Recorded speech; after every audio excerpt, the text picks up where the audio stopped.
फक्त 5 मिनिटात होणारे बटाट्याचे क्रिस्पी काप. पदार्थ सोपा पण रोजच्या जेवणाला देतो नवा चमचमीतपणा.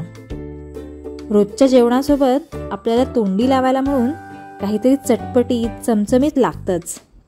अशा वेळी आपण वेगवेगळ्या प्रकारच्या चटण्या, लोणची, पापड यांसारख्या पदार्थांचा समावेश आपल्या जेवणात करतो.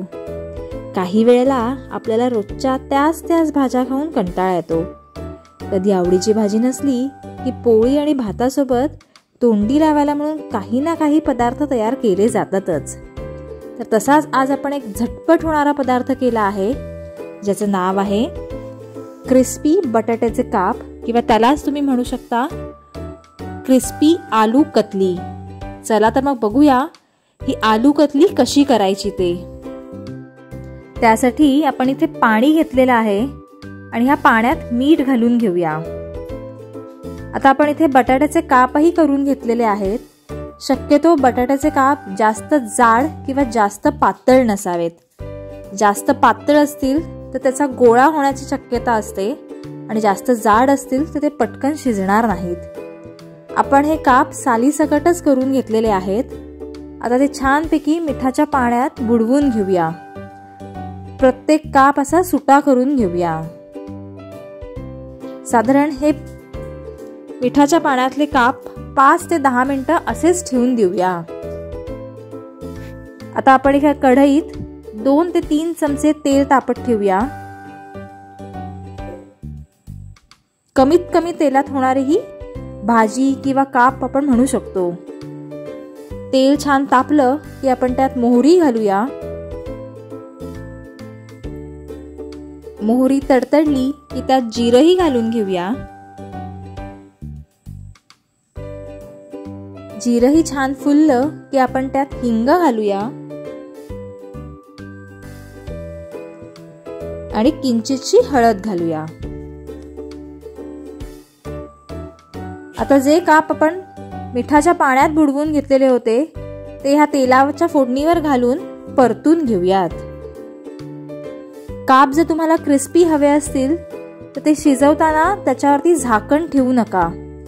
असेच डायरेक्ट शिजवून घ्या. सतत हलवत राहा जेणेकरून ते खाली कढईला चिकटणार नाहीत.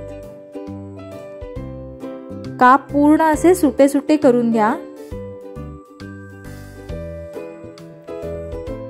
काप आणखी चुरचुरीत होण्यासाठी आपण ह्यात एक सिक्रेट इन्ग्रेडियंट घालणार आहोत.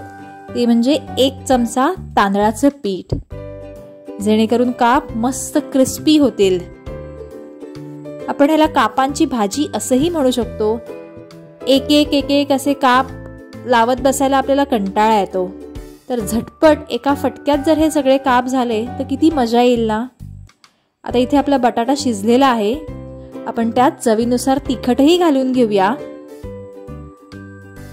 आणि ऑलरेडी आपण हे काप मिठाच्या पाण्यात बुडवून ठेवलेले होते, त्यामुळे किंचितसं मीठ घालून हे सगळं मिश्रण परत एकदा ढवळून घेऊया. दुपारच्या किंवा रात्रीच्या जेवणाला किंवा डब्याला सुद्धा हा खूप चांगला ऑप्शन आहे. बटाटा म्हटलं की प्रत्येकाच्या तोंडाला पाणी सुटतं. लहानांपासून अगदी मोठ्यांपर्यंत सगळ्यांची आवडती भाजी म्हणजे बटाटा. बटाट्याचे वेगवेगळे पदार्थ आपल्या घरात केले जातात. अगदी फ्राईज, भाजी, रस्सा बटाटा भाजी, बटाट्याचे स्नॅक्स असे चविष्ट पदार्थ आपण बटाट्यापासून तयार करतो. तर त्यापैकीच एक म्हणजे कुरकुरीत बटाट्याचे काप आज आपण केलेले आहेत. छानपैकी त्याच्यावरती हिरवीगार कोथिंबीर घालून आपण ते सर्व करूया. तुम्हीही नक्की करून बघा ही आलू कतलीची रेसिपी.